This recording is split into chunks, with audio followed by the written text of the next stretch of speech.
آج ہمارے ساتھ موجود ہیں government women degree college Nankana Sahib کی پرنسپل ڈاکٹر نگہت قرشید صاحبہ۔ Retirement is the start of a better life and better action life. خدمت خلق کا یہ جو سفر ہے اس فیلڈ میں آپ نے کب آغاز کیا؟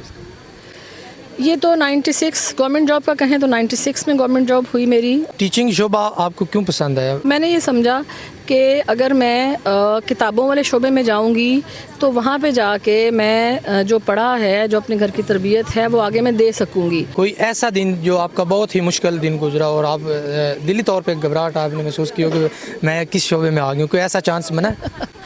دیکھیں، ایڈمنسٹریشن میں تو ایسے بہت سارے چانسز ہوتے ہیں، بہت سارے چانسز نہیں ہوتے، بلکہ اگر آپ صحیح کام کرتے ہیں نا، آنیسٹلی کام کرتے ہیں، تو آپ کے افسران جو ہیں یا آپ کے سبارڈینیٹ جو ہیں وہ کبھی آپ سے راضی نہیں ہوتے ہیں۔ آپ نے کتنی کتابیں لکھی ہیں اور کون کون سی کتابیں؟ سے زیادہ آپ نے کہاں پہ سروس کی ہے؟ ننکانہ صاحب میں آپ زیادہ عرصہ آپ نے گزارا ہے، ظاہری بات ہے جہاں پہ بندہ رہتا ہے وہ گھر کی طرح رہتا ہے، اس جگہ سے ان لوگوں سے محبت ہو جاتی ہے، تو کیا محسوس کر رہی ہیں؟ کیونکہ محبت والی جو جگہ ہے اس کو چھوڑنا تھوڑا سا مشکل ہوتا ہے۔ سوشل میڈیا دور ہے، چھوٹے بڑے جو ہیں وہ سوشل میڈیا کے ساتھ اٹیچ ہیں، پڑھائی کے ساتھ ساتھ گیموں کی طرف فوکس کرنا کیسے مینیج کیا آپ نے؟ السلام علیکم ناظرین، RMH اردو نیوز کے ساتھ میں ہوں آپ کا میزبان رائے محمد حمزہ۔ ناظرین، سکندر بادشاہ کا کہنا تھا کہ والدین مجھے آسمان سے زمین پر لے کر آئے اور جو اساتذہ کرام ہیں مجھے زمین سے آسمان پر لے کر گئے۔ اس سے آپ اندازہ لگا سکتے ہیں کہ ایک معاشرے میں اساتذہ کی کیا قدر اور قیمت ہے۔ آج ہمارے ساتھ موجود ہیں government women degree college Nankana Sahib کی پرنسپل ڈاکٹر نگہت قرشید صاحبہ، ان سے گفتگو کرتے ہیں۔ خدمت خلق کا 25 سالہ سفر آج وہ اختتام پذیر ہو گیا ہے، ریٹائرمنٹ ہو گئی ہیں۔ آئیے ان سے گفتگو کرتے ہیں۔ السلام علیکم جی وعلیکم السلام۔ کیسے ہیں آپ؟ ٹھیک، بس ٹھیک ٹھاک۔ آپ بتائیں کہ خدمت خلق کا یہ جو سفر ہے اس فیلڈ میں آپ نے کب آغاز کیا؟ یہ تو 96 گورنمنٹ جاب کا کہیں تو 96 میں گورنمنٹ جاب ہوئی میری، اور بڑی تھوڑی سی میری مطلب گورنمنٹ جاب تھی۔ لوگ 35 40 سال جو ہے وہ گورنمنٹ جاب کرتے ہیں، لیکن میری سروس جو ہے صرف 25 ساڑھے 25 سال کی ہے، 26 سال کے زیادہ سے زیادہ۔ اچھا میڈم، آپ بتائیں کہ ٹیچنگ شعبہ آپ کو کیوں پسند ہے؟ اور بھی ادارے تھے، آپ نے اس محکمے کیوں سلیکٹ کیا؟ دیکھیں، اس میں میرے فادر ایڈوکیٹ تھے، سپریم کورٹ ہائی کورٹ میں ایڈوکیٹ تھے وہ، تو ان کی جب ڈیتھ ہوئی تو ان کی ڈیتھ تک میں جاب نہیں کر رہی تھی۔ اس وقت ان کی بہت ساری کتابیں تھیں پڑھی ہوئی، تو وہ کتابیں ہم نے لائبریری کو دی۔ تو میں نے یہ سمجھا کہ اگر میں کتابوں والے شعبے میں جاؤں گی تو وہاں پہ جا کے میں جو پڑھا ہے، جو اپنے گھر کی تربیت ہے، وہ آگے میں دے سکوں گی، جو علم حاصل کیا ہے وہ آگے بانٹ سکوں گی۔ اگر کسی اور شعبے میں، جیسے ڈاکٹر بھی خدمت کرتے ہیں، آف کورس ہمارا اگر ڈاکٹر کام نہ کرے تو معاشرہ صحت مند نہ ہو، لیکن استاد جو ہے وہ ذہن کی تربیت کرتا ہے، اور جب ذہن کو آپ جو ہے وہ بنا دیں گے، تعمیری ذہن بنا دیں گے اور صحت مند ذہن بنا دیں گے، تو جسم جو ہے وہ خود بخود صحت مند ہو جائے گا۔ تو اس لیے ذہن کی تربیت کرنا جو ہے سب سے ضروری ہے۔ ذہن چونکہ آپ کے معاشرے کو کنٹرول کرتا ہے، آپ کی جسمانی باڈی کو کنٹرول کرتا ہے، تو آپ اچھے ویوز، اچھے عقائد لے کر دوسروں کے پاس جائیں، دوسروں کو بتائیں، قرآن اور حدیث کی تعلیم دیں، حب الوطنی کی تعلیم دیں، تو جو ہے وہ آپ بہترین استاد بن سکتے ہیں۔ میں نے اس لیے کہ جو کچھ سیکھا ہے اس کو آگے دے سکوں، باقی شعبوں میں اس طرح سے نہیں ہوتا ہے۔ میڈم، آپ بتائیں کہ 25 سال کے اس سفر میں کوئی ایسا دن جو آپ کا بہت ہی مشکل دن گزرا اور آپ دلی طور پہ گھبراہٹ آپ نے محسوس کی ہو کہ میں کس شعبے میں آ گئی ہوں، کوئی ایسا چانس بنا؟ دیکھیں، ایڈمنسٹریشن میں تو ایسے بہت سارے چانسز ہوتے ہیں، بہت سارے چانسز نہیں ہوتے، بلکہ اگر آپ صحیح کام کرتے ہیں نا، آنیسٹلی کام کرتے ہیں، تو آپ کے افسران جو ہیں یا آپ کے سبارڈینیٹ جو ہیں وہ کبھی آپ سے راضی نہیں ہوتے ہیں۔ آج کل بدقسمتی سے جو اوپر کے افسر کی غلط بات مانتا ہے وہی جو ہے وہ اوپر کے افسروں کی نظروں میں اچھا ہوتا ہے، تو میں غلط بات ان سے معذرت کر لیتی ہوں۔ میں کہتی ہوں سر آپ بڑے افسر ہیں، میں تو بڑی چھوٹی افسر ہوں، تو معذرت کرتی ہوں، یہ بات میں نہیں کر سکتی ہوں۔ ایسے بہت سارے موقع آئے اور مجھے بڑا فیس کرنا پڑا، مجھے جو ہے وہ OSD ہونا پڑا اپنی آنیسٹی اور ڈیڈیکیشن کی وجہ سے، کہ کچھ غلط کام جو میرے افسران مجھ سے کرانا چاہتے تھے میں نے اس سے ریفیوز کیا۔ میں نے کہا سر معذرت، میں نہیں یہ کر سکتی، تو انکوائریز بھی بھگتی، اس میں پھر بڑا فیس بھی کرنا پڑا۔ پھر جب سبارڈینیٹ کام نہیں کرتے ہیں، ہم کام کرنا چاہتے ہیں، سبارڈینیٹ نہیں کرتے ہیں، تو بڑا تکلیف دہ لمحہ ہوتا ہے کہ کیسے انہیں کہا جائے، کون سی اسٹریٹجی استعمال کی جائے کہ یہ لوگ جو ہیں وہ کام پہ آمادہ ہوں، تو ایسے بڑے لمحے ہوتے ہیں۔ اچھا میڈم، بتائیں آپ ایک لکھاری بھی ہیں، آپ نے کتنی کتابیں لکھی ہیں اور کون کون سی کتابیں لکھی ہیں؟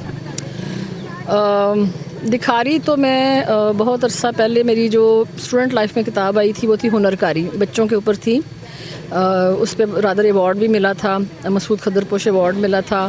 پھر ایک اور تھی بچوں کو فرسٹ ایڈ سکھانے کے لیے ہم اور ہمارے کارنامے، اس پہ بھی ایوارڈ ملا تھا، نیشنل بک فاؤنڈیشن نے ایوارڈ دیا تھا. باقی بھی 10 کتابیں جو ہیں وہ آ چکی ہیں، ان پہ مختلف ایوارڈز بھی مل چکے ہیں. ابھی ریسنٹلی جو ہے وہ پلاک گورنمنٹ کا ادارہ ہے، وہاں سے بھی مجھے ایوارڈ ملا ہے. میری جو ریڈیو پاکستان پہ ریسرچ تھی میری، اس پہ ایوارڈ ملا ہے.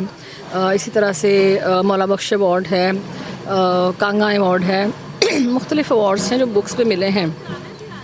تو بکس کا یہ حال ہے کہ ایڈمنسٹریشن کے دوران میں نہیں بکس لکھ سکی. جتنی میری 2011 میں پرنسپل بنی ہوں، اور میری ایک پوئٹری کی بک 2010 میں جو تھی وہ بالکل تیار تھی. آج تک اس پوئٹری کی بک کو میں پروف ریڈنگ نہیں کر سکی. شبنم سے گرنے لگی اس کا نام تھا. انشاءاللہ اب جو ہے اب میں فارغ ہوئی ہوں تو اب میں اسے پبلش کرواؤں گی. تو ایڈمنسٹریشن میں بک نہیں لکھی جا سکتی ہے. یہ بکس وہ تھیں جو میں نے ایڈمنسٹریشن میں آنے سے پہلے لکھی، یعنی وہ پڑھے ہوئے تھے، بنے مسودے تھے، تو 3-4 اب چھپوا دیں، باقی ساری پہلے کی ہیں. تو یہ سلسلہ جاری ہے، انشاءاللہ آئندہ بھی لکھیں گے. ریسرچ پہ ہے، ڈرامے پہ ہے، شارٹ سٹوری ہیں، پوئٹری ہے. اب سزا اور نہیں جو ابھی میری پچھلے سال آئی تھی بک پوئٹری کی، اس میں یہی کچھ ہے جو میں نے دیکھا ہے. عورت سے ناانصافی، اور جو ہمارے معاشرے میں مرد جو ہیں وہ عورت کے ساتھ ایک ڈسکرمنیشن رویہ رکھتے ہیں یا افسران رکھتے ہیں اپنی سبارڈینیٹس خواتین کے ساتھ. تو وہ سارے جو ہے وہ ایک طرح سے آپ بیتی ہے یا ہٹ بیتی ہے، وہ ایک طرح سے جو معاشرے میں دیکھا میں نے اور جو میں نے فیس کیا، وہ سب کچھ ہے اس بک میں. یا میڈم کہہ رہے ہیں کہ اس معاشرے میں عورت کو کچھ اور طریقے سے جو ہے وہ بیہیو کیا جاتا ہے ان کے ساتھ. تو آپ بتائیں مجھے کہ اس ایریے میں رہنے کے علاقے میں رہتے ہوئے، اس ملک میں رہتے ہوئے آپ نے ساتھ ساتھ جاب کی اور ساتھ ساتھ یہ جو سوشل ورک کر رہی ہیں، آپ کتابیں لکھ رہی ہیں، تو کیسے ٹائم مینیج کرتی ہیں؟ ٹائم تو یہی بس میں دن میں جو ہے وہ 4 گھنٹے وہی ہیں جو کھانا کھانے میں یا سونے میں 4 گھنٹے لگتے ہیں. باقی سارا ٹائم جو ہے وہ کام ہی کام ہوتا ہے، بس اس کے علاوہ اور کچھ نہیں ہوتا. سب سے زیادہ آپ نے کہاں پہ سروس کی ہے؟ سب سے زیادہ میری سروس اسی کالج میں ہے، گرلز کالج ننکانہ میں ہی ہے. ننکانہ کالج میں جو ہے وہ 7 ایئرس ہے. ننکانہ صاحب میں آپ زیادہ عرصہ آپ نے گزارا ہے. ظاہری بات ہے جہاں پہ بندہ رہتا ہے وہ گھر کی طرح رہتا ہے، اس جگہ سے ان لوگوں سے محبت ہو جاتی ہے. تو کیا محسوس کر رہی ہیں؟ کیونکہ محبت والی جو جگہ ہے اس کو چھوڑنا تھوڑا سا مشکل ہوتا ہے. ہاں بالکل صحیح ہے بات، کیونکہ ننکانہ کالج مجھے 2-3 وجہ سے جو تھا، گورنمنٹ نے خیر پوسٹ کیا تو میں آ گئی. یہاں پہ کافی مسائل ہیں ننکانہ کالج میں، یعنی اندرونی طور پر سٹاف کے حوالے سے، کام کے حوالے سے کافی مسائل ہیں. تو جب میری فرسٹ پوسٹنگ ہوئی یہاں پہ تو مجھے ڈپٹی سیکرٹری نے کہا تھا کوئی یہاں پہ پرنسپل نہیں آتی، کسی کو ٹکنے نہیں دیا جاتا یہاں پہ. تو مجھے ڈپٹی سیکرٹری نے کہا تھا میڈم آپ کو ایک ڈیڈ کالج میں بھیج رہے ہیں، وہاں پہ کوئی کام نہیں ہوتا، صرف جھگڑے ہوتے ہیں، تو آپ نے اسے جا کے زندہ کرنا ہے. میں نے کہا ٹھیک ہے سر. اور میں نے اس وقت تو بات مطلب اپنے دل میں بٹھائی، اور ہر طرح کی یہاں پہ میں نے مشکل فیس کی. پھر 2015 میں جو تھا مجھے مطلب مقامی لوگوں نے جو نہیں چاہتے تھے کہ کالج میں کام ہو یا کالج کو منفی انداز میں پیش کرنا چاہتے تھے، ان کی وجہ سے مجھے ہٹایا بھی گیا یہاں سے. لیکن پھر عوام یہاں کی ننکانہ کے لوگ جو ہے وہ سیکرٹری صاحب کے پاس گئے اور انہوں نے جا کے انہیں کہا کہ نہیں آپ ڈاکٹر نگہت خورشید کو اس کالج میں بھیجیں، وہی اس کالج کو چلا سکتی ہیں، کیونکہ وہ اس کالج کی نبض شناس ہیں، وہ جانتی ہیں سب کے مزاج کو اور سب کو وہ دیکھتی ہیں. اور اسٹوڈنٹس کو بھی جو ہے ہماری بچیاں، بلکہ لوگوں نے یہ تک کہا کہ ہماری بچیاں یہاں پہ حفاظت فیل کرتی ہیں، ہم حفاظت فیل کرتے ہیں اپنی بچیوں کا، تحفظ سمجھتے ہیں اگر ڈاکٹر نگہت خورشید یہاں پہ ہوں، کیونکہ وہ دن ہو رات ہو وہ اپنا سارا ٹائم جو ہے وہ بچوں کو دیتی ہیں. تو پھر دوبارہ مجھے سیکرٹری صاحب نے جو ہے، میں یہاں پہ دوبارہ نہیں آنا چاہتی تھی، 2018 میں 17 میں نہیں آنا چاہتی تھی یہاں پہ. لیکن سیکرٹری صاحب نے کہا کہ میڈم میرے پاس آپ کے لیے لوگ آئے ہیں، ننکانہ کی عوام آئی ہے، تو آپ جو ہے وہ میرے کہنے پہ آپ جائیں، ہم آپ کے ساتھ ہیں. اور پھر سیکرٹری صاحب نے اچھا مطلب تحفظ دیا مجھے یہاں پہ، اور اسٹاف نے بھی جو ہے کچھ کام کیا جس کی وجہ سے جو ہے کالج کا نام بھی روشن ہوا.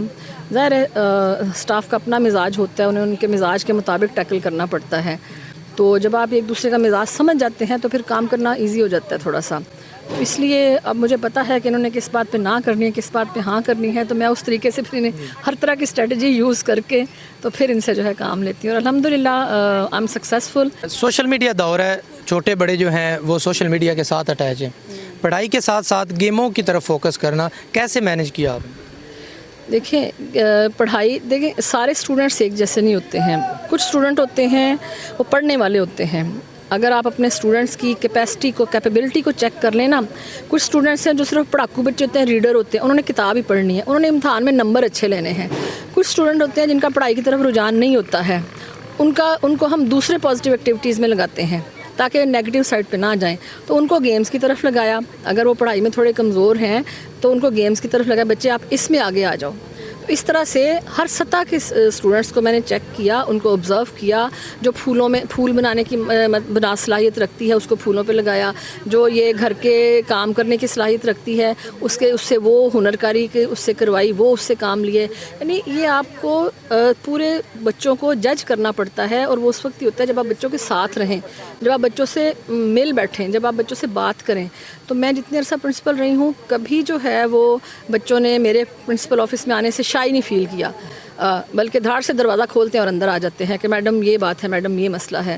تو وہ مجھ سے شیئر کرتے ہیں، اسی لیے وہ مجھے اپنے قریب سمجھتے ہیں اور مجھ سے ہر بات اپنی کر لیتے ہیں. آخر پر کوئی ہمارے چینل کے تھرو کوئی پیغام دینا چاہیں آپ؟ دیکھیں، میڈیا کی بہت بڑی ذمہ داری ہوتی ہے. میڈیا جو ہے وہ آج کے زمانے میں معاشروں کو بنا بھی سکتا ہے اور بگاڑ بھی سکتا ہے. تو میڈیا کی سب سے بڑی ذمہ داری یہ ہے کہ آپ پازیٹیو سائڈ کو پروموٹ کریں. میں نہیں کہتی مسائل ہوتے ہیں، نیگیٹو بھی ہوتی ہیں چیزیں، منفی چیزیں بھی آپ کے سامنے آتی ہیں، لیکن بعض دفعہ کچھ چیزیں منفی جو آپ کو نظر آ رہی ہوتی ہیں، سامنے نظر آ رہی ہوتی ہیں، وہ اس کی بیہائنڈ دا سین کچھ اور ہوتا ہے. تو اس لیے ہمیشہ ایک تو صحیح راستہ اپنائیں، دوسرا سچائی کے ساتھ چلیں، تیسرا جو ہے چیزوں کی ججمنٹ ہونی چاہیے، آپ میں پاور آف ججمنٹ ہونی چاہیے. اگر آپ میں پاور آف ججمنٹ ہے نا تو پھر آپ کبھی غلط راستے پہ نہیں جا سکیں اور بھٹکیں گے نہیں.